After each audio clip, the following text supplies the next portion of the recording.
Separation from Virginia. West Virginia was the only state in the Union to separate from a Confederate state, Virginia, during the Civil War.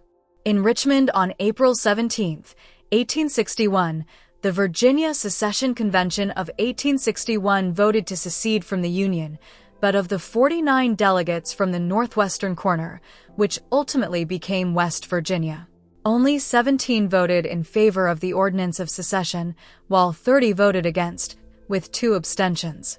Almost immediately after that vote, a mass meeting at Clarksburg recommended that each county in northwestern Virginia send delegates to a convention to meet in Wheeling on May 13, 1861. When this first Wheeling convention met, 425 delegates from 25 counties were present, though more than one-third of the delegates were from the northern Panhandle area. Soon there was a division of sentiment. Some delegates, led by pro-Union slave owner John S.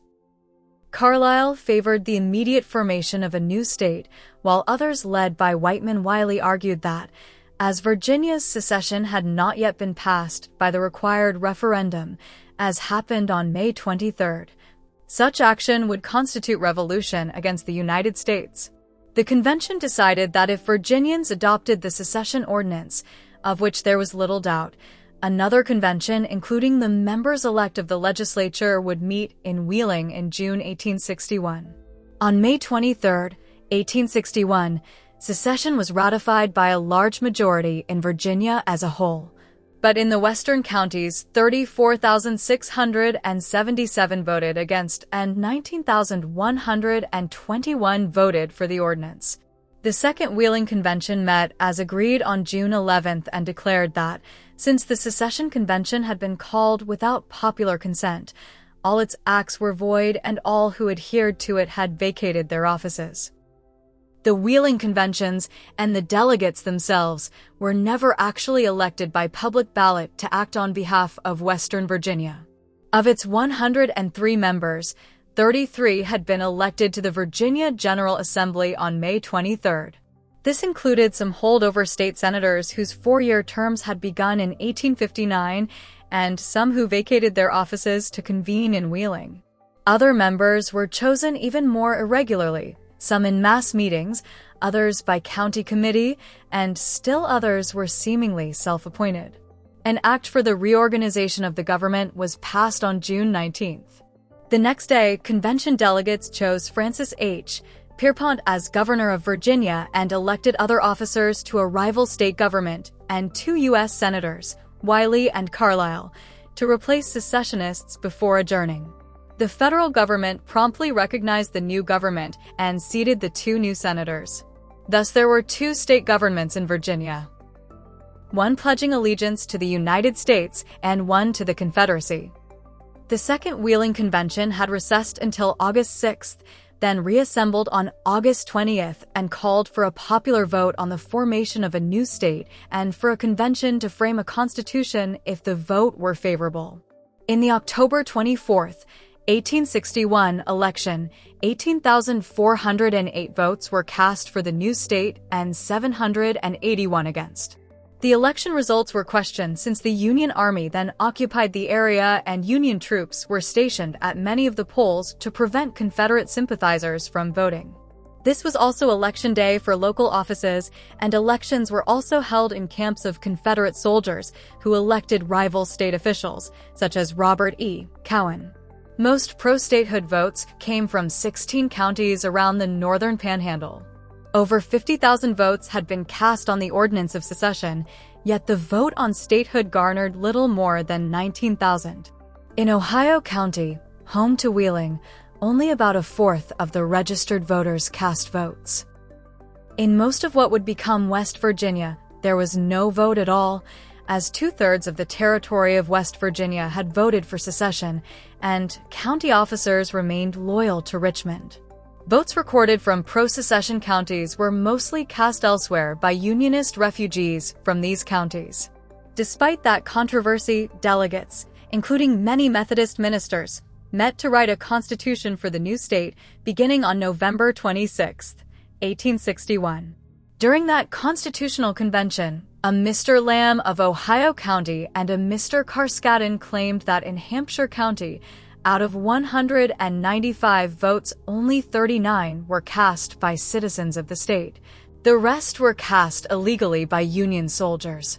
One of the key figures was Gordon Battelle, who also represented Ohio County and who proposed resolutions to establish public schools, as well as to limit the movement of slaves into the new state and to gradually abolish slavery.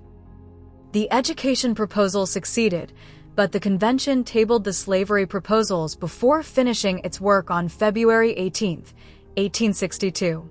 The new constitution was more closely modeled on Ohio's than Virginia's, adopting a township model of government rather than the courthouse cliques of Virginia, which Carlisle criticized, and a compromise demanded by the Kanawha region. Charleston lawyers Benjamin Smith and Brown allowed counties and municipalities to vote subsidies for railroads or other improvement organizations.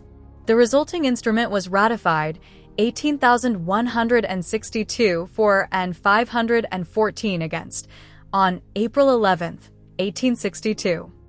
On May 13, 1862, the state legislature of the reorganized government approved the formation of the new state.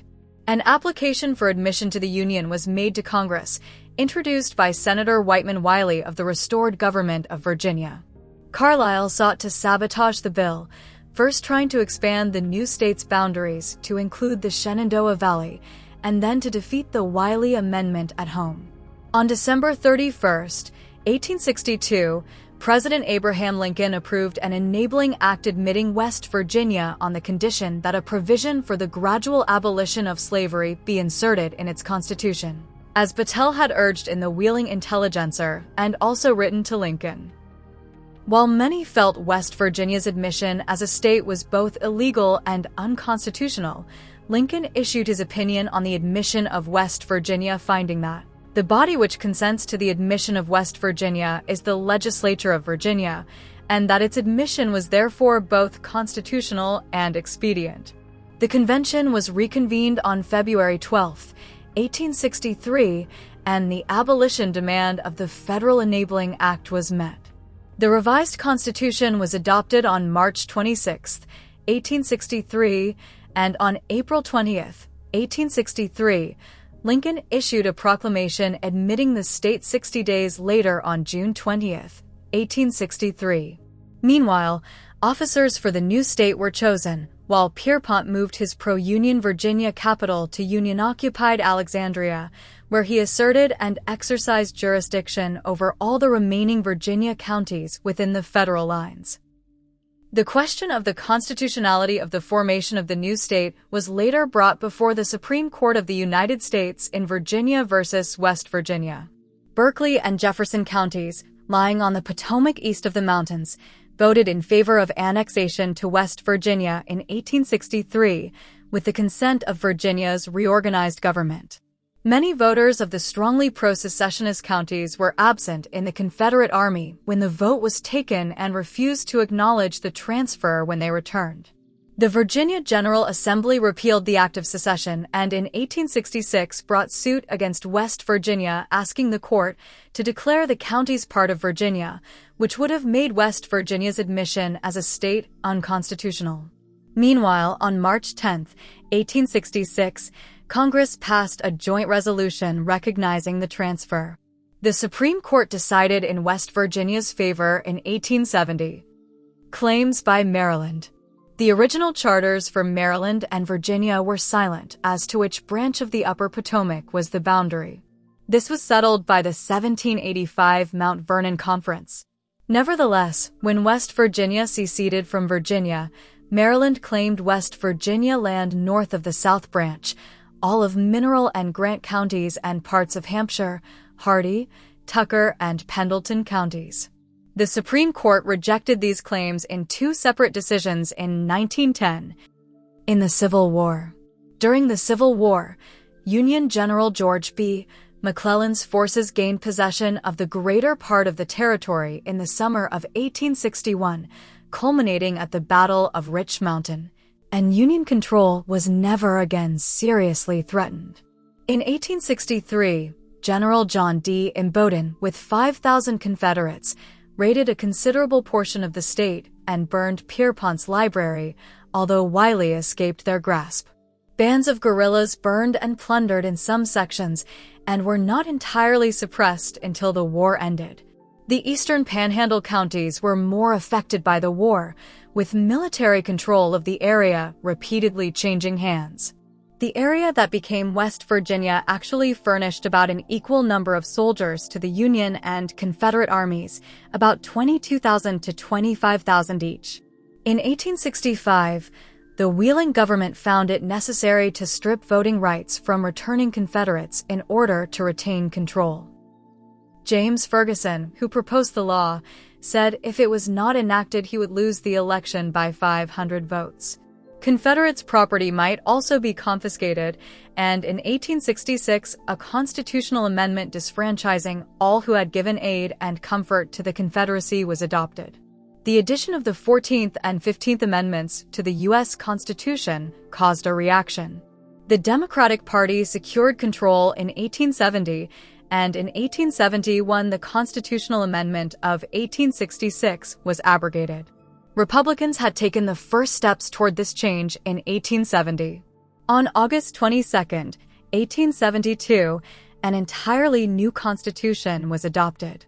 Beginning in Reconstruction, and for several decades thereafter, the two states disputed the new state's share of the pre-war Virginia government's debts, which had mostly been incurred to finance public infrastructure improvements, such as canals, roads, and railroads under the Virginia Board of Public Works.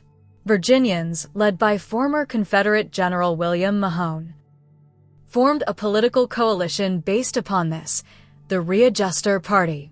West Virginia's first constitution provided for the assumption of a part of the Virginia debt, but negotiations opened by Virginia in 1870 were fruitless.